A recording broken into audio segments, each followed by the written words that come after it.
Наступний наш доповідач, я б хотів би запросити Марину Владиславівну представити, тому що це представник зі Швейцарського університету. Будь ласка, Марина Владиславівна. Дуже дякую, шановний Володимир Васильович. Дозвольте, будь ласка, декілька слів англійською мовою для того, щоб наші колеги теж могли до нас приєднатись. Dear Jakob, are you hear me? And is it possible for you to add your presentation? I am ready to present you.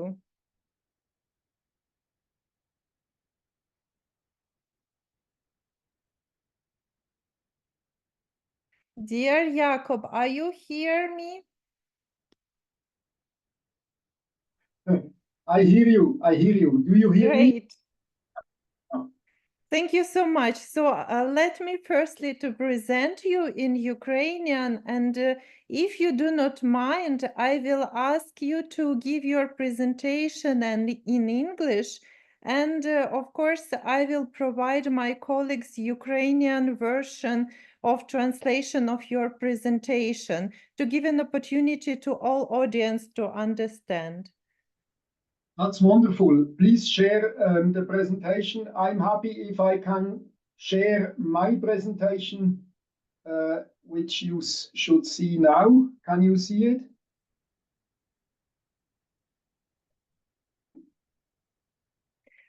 Отже, перш за все, шановні колеги, дозвольте представити вам нашого колегу, шановного Якоба Зінштага. Він є керівником відділу епідеміології і громадського здоров'я Швейцарського інституту тропічних хвороб і громадського здоров'я.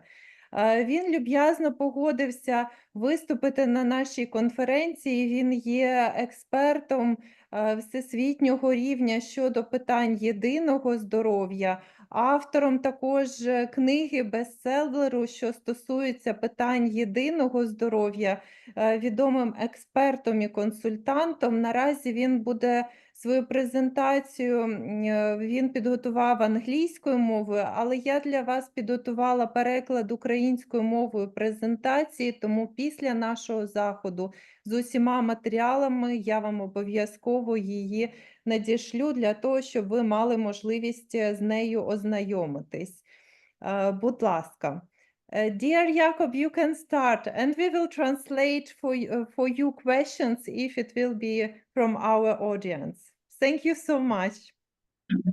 The floor is yours. Thank you very much, Marina.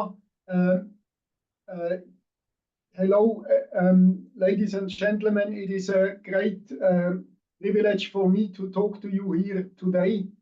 And I would like to present to you the scientific advice mechanism of the European Commission, which has developed a scientific opinion on One Health.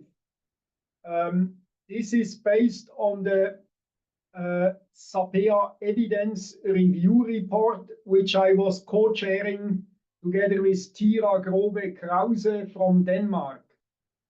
And I present you here as a brief summary of the evidence review report and on the recommendations the group of chief scientists of the European Commission have subsequently prepared. I will not explain every slide. I leave you the whole presentation as a resource. I will just walk you through the highlights of the findings and of the recommendations. So the question at the outset was, how can we operationalize One Health in the European Union? And this is based on three sub-questions. So what does One Health mean to the European Union? So we would like to adapt the definition from the One Health high-level executive panel to the European context. So what are tools and leverage points to implement One Health? How can we identify criteria and what are criteria of their effectiveness? These are the main questions. So we were a working group of 17 scientists all over Europe that met several times. And there was a thorough review process. There was also a consultation and also a formal peer review. The chapter of this report are divided into One Health definition in the European Union context. And a very important work was done to identify what are policies in the European Union that address already One Health in some way or another, and that would benefit from One Health. And then, of course, what are criteria and indicators to assess the effectiveness of One Health? And then, of course, what are the leverage points where we can really benefit from a One Health approach? And what are policy and research gaps? So at the outset is the definition of One Health by the OLEP. So the European Union recommends the adoption of One Health as an integrated unifying approach that aims to sustainably balance and optimize the health of humans, animals, plants, and ecosystems. Here the definition is actually shortened. And it recognizes the interdependence of the health of humans, animals, and the environment. I don't go into the details of the interpretation. The interpretation clarifies the difference between environment and ecosystems. It clarifies also what we mean with integrated and unifying, but these are rather details. What is important that the European Union adopts basically the definition by the One Health high-level executive panel of the quadripartite, which is composed of the World Health Organization, the Food and Agriculture Organization of the United Nations, the World Organization of Animal Health, and the United Nations Environmental Programme. This is an important slide because it depicts the most important policies in the European Union and how they are already integrated. If you look at the right side, all the green fields indicate that from left to right, human, animal, agriculture, environment, climate, economics, integration, and society.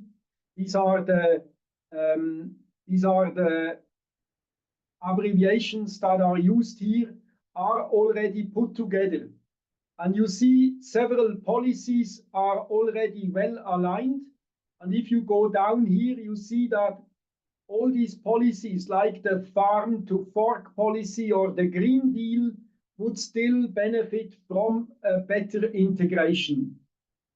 I think this is an important baseline analysis that when we want to implement One Health, we want to see what kind of policies are already there and how can they be better integrated to benefit from a One Health approach. Here I just give you one example of how interrelated actually social sustainability, which includes healthier diet, better animal welfare, social rights, environmental sustainability like biodiversity and the reduce of food waste, and economic sustainability of better farmer income are all interrelated. So a One Health approach has far-reaching consequences on many different policies that must be analyzed in different contexts. A critical question is, how can we measure One Health? And how can we say that this is a good One Health policy? I show this at this example here. Today, we still lose about 60,000 lives from dog rabies in the world. And we could save these lives just by injecting post-exposure prophylaxis to humans. We could vaccinate humans after the bite of a rabid animal. But this would lead to this dotted line of increased cost all the time, every year. However, if you mass vaccinate dogs against rabies, you have higher incremental cost at the beginning. But because you interrupt transmission, the subsequent increase of cost is much lower than if you only vaccinate humans. So you come to break even after some time, and on a horizon of 10 years, it is less costly to intervene in the animal reservoir. So, ladies and gentlemen, One Health is profitable. You can make profit with One Health approaches, but you must prove it. Whatever problem you want to address, you must do an economic analysis of the effects of an intervention at the source. I can tell you at the outset that all stage 2 zoonoses are surely highly profitable to be controlled at the source. This means every disease that is transmissible from animals to humans, but not transmissible between humans. For these diseases, it will most of the time be profitable to intervene in the reservoir. We highlight 5 case examples in this report of integrated approaches to antimicrobial resistance, to integrated approach to West Nile virus surveillance in Italy. For example, in Italy, West Nile virus is in the same time surveyed in mosquitoes, wild birds, horses, and humans. And the systems communicate. And in this way, they can already save money because of reduced time to detection and also reduced exposure. A classical example is, of course, trichinellosis control, which started since a long time, and it was not coined One Health, but this is clearly the control of a stage 2 zoonosis at the source. And then we have also projects on integrate One Health cities and also integrated infrastructure. The Danish Staten Serum Institute already does the surveillance for human and animal diseases under one roof. And by sharing infrastructure, you can also save a lot of money. And then there is also an example of non-communicable disease on animal-assisted therapy. I will not read all this to you, but there are many policy options, and I invite you to read it. The documents are freely available on the website of the Scientific Advice Mechanism. I would like to go to the recommendations of the European group of chief scientists. So you see here the group of chief scientists led by Nicole Grobert in Oxford, and they have produced a scientific opinion number 16 on how to develop One Health governance in the European Union. And they basically base their opinion on the evidence review report that was developed under our leadership. So the 6 recommendations are grouped in 2 parts. One is the top level process. First of all, the group of chief scientists recommends the adoption of the OLEP One Health definition. That should be translated into governance principles and health policies. The underlying process is, of course, more research. We need more research in the evidence of One Health benefits. That translates into plans for better prevention and surveillance, and of course, knowledge sharing. Knowledge sharing should not only be taking place at the level of academia, but at all levels of society. Again, I will not go into the details of these recommendations. You can read them in the presentation or in the book. I would like to go to the last slide and work you through a checklist of how to implement One Health. I would argue that this is most practically. Here I just show you this example of the Canadian Science Centre for Human and Animal Health. This is one laboratory that studies the human and animal highly contagious disease under one roof. And this saves already a lot of money because the management of this laboratory can be much cheaper than two different laboratories. And they share the information very quickly. Let me explain you this checklist here. If you plan to implement One Health in Ukraine, you need a top leadership decision. Number one, there must be a decision by the Prime Minister or Ministry of Finance or Ministry of Planning that they want to invest in One Health. Then it would be good to have a coordination platform. A coordination platform should be composed of public health representatives, animal health representatives, agricultural representatives, environmental representatives, and anybody you deem useful to be part of it. Then you can identify One Health issues. What kind of problems do you have? And for that, you can develop a theory of change.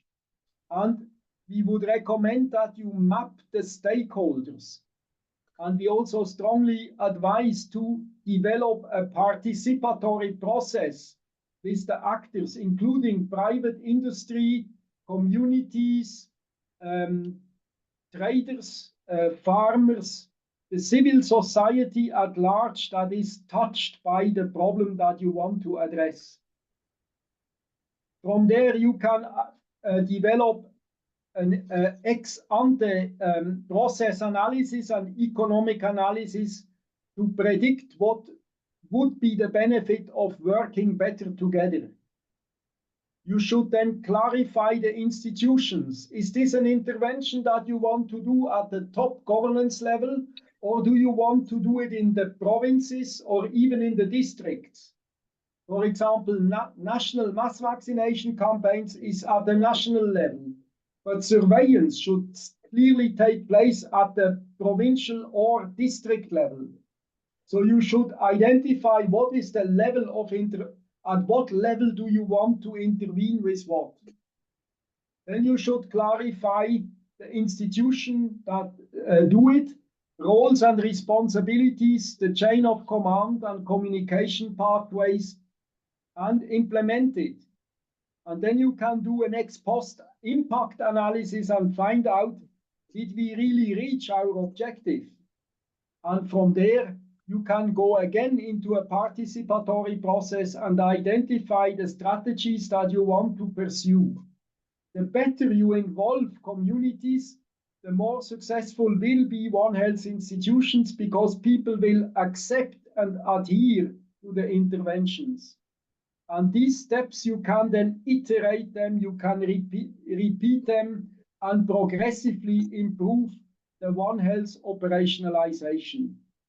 I thank you very much for your attention, and I'm happy to answer to your questions. Thank you so much, Professor Zinsstag. Дорогі колеги, чи будуть запитання до нашого гостя, доповідача? Марія Олександровна, якщо можна, будь ласка. Будь ласка. Марія Олександровна, запитайте, вельмишановна пана Якоба, чи є можливість долучити до вивчення, так як наша назва заходу «Єдиний здоровий соціальний вимір», долучення штучного інтелекту, все ж таки перспектива, і чи проводять такий напрямок, є напрямок Європейської Союзі, особливо, наприклад, в Швейцарії, там, де він працює. Дякую, Марина Олександровна. Дякую. So we have a question about artificial intelligence. Is it possible to use in such type of studies artificial intelligence? And do you know such practices on the level of European Union or probably in Switzerland for One Health approach? You know, in all my life, there has been so many innovations. And I tell you, most of the time I started using them.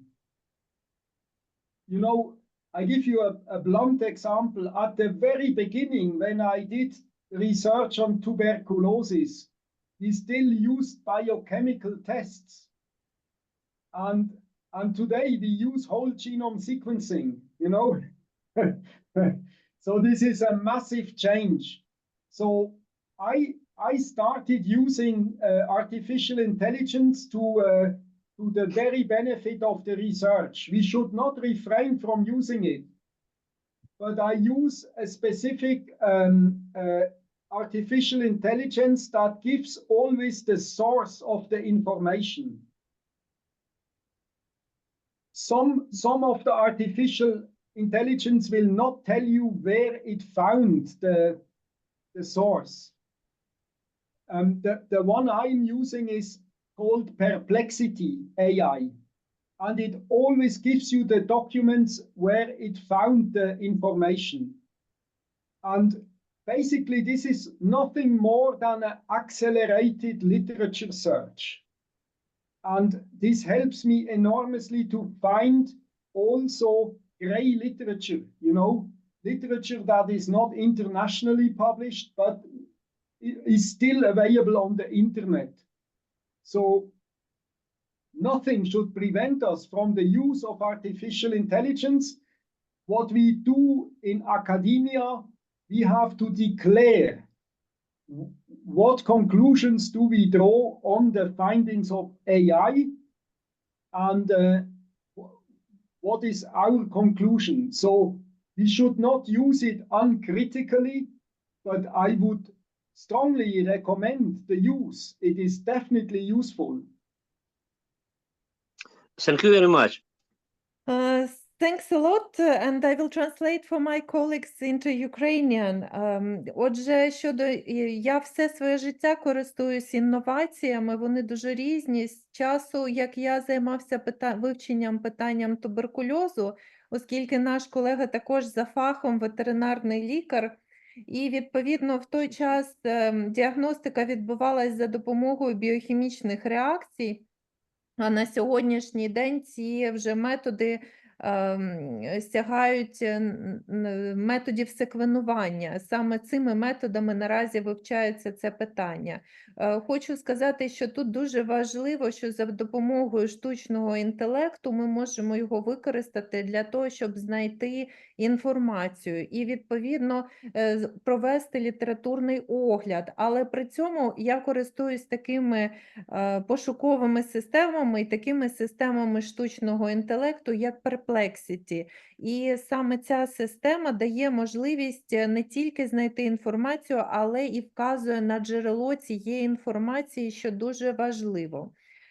Хочу сказати, що нам, як вченим, науковцям і викладачам, нам потрібно обов'язково декларувати, що ми можемо робити і що ми робимо з використанням штучного інтелекту, і так само розрізняти, що ми можемо взяти від штучного інтелекту і де оті джерела, на які посилається штучний інтелект. Тому ось ці фактори є важливими.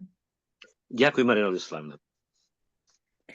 Шановні колеги, чи будуть ще запитання до нашого шановного доповідача? Було запитання від Марії Галабурди у чаті. Also, Professor Zinsstag, we have one question in the chat. So, which tools for building capacities appeared to be more suitable for the EU? Well, we are listing several ways of capacity building. I mean, many universities have today courses in One Health, and some of the academic institutions also offer master classes in One Health. And the way we are most successful from our side is actually this massive open access online courses. We have developed a MOOC, a free open access course that has every year more than 1,000 participants. I can also share that link.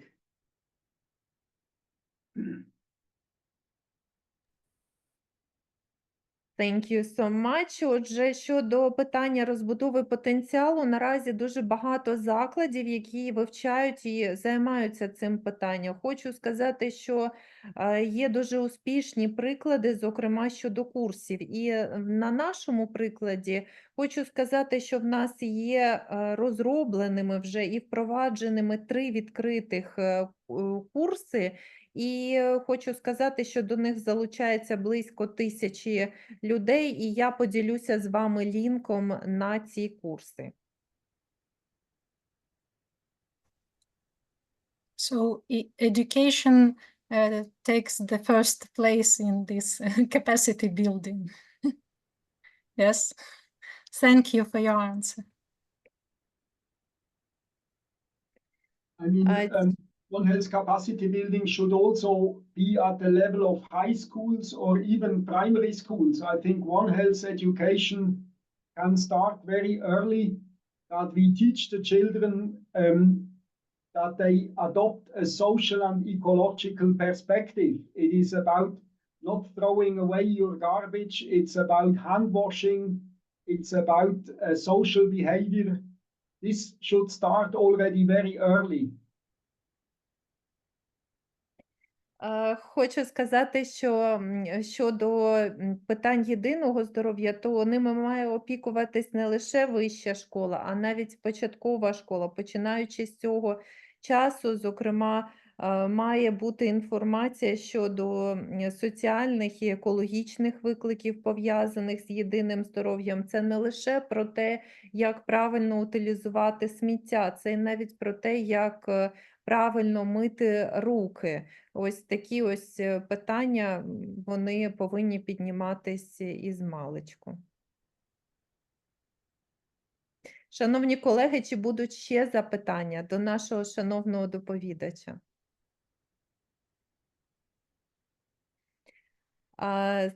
So we have no any more question, but I think also it's because our colleagues are shy, but probably if I receive any other questions, I will immediately readdress them to you, and I will be glad if we will continue our cooperation and realize our ideas for the future. I think it will be a huge step. Thank you.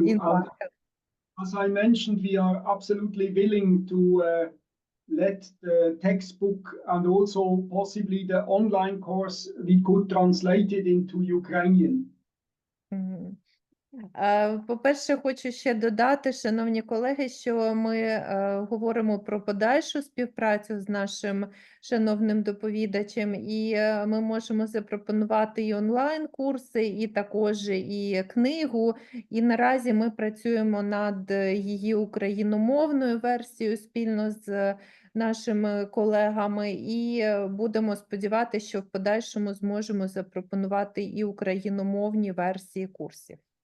Одразу ж вас будемо повідомляти про такі новації. Дякуємо. From Ukrainian, I think you understand, dear Jakob, that it was many thanks. So thank you so much for your time, and we are looking forward to see you on our next events, and I will be happy if it will be soon. Thank you very much.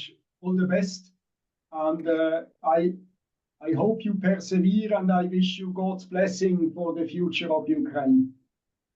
Thank you so much. We are hoping and praying too for this. Thanks a lot. Goodbye. Have a nice day. Тож найкращі побажання і, звісно ж, сподіваємось на те, що все буде добре в Україні. Ну, а співпрацю ми обов'язково продовжимо і повідомимо вас про результати. Дуже дякую. Дуже Дякую. дякую, Марина Владиславівна, що представили нашого іноземного гостя.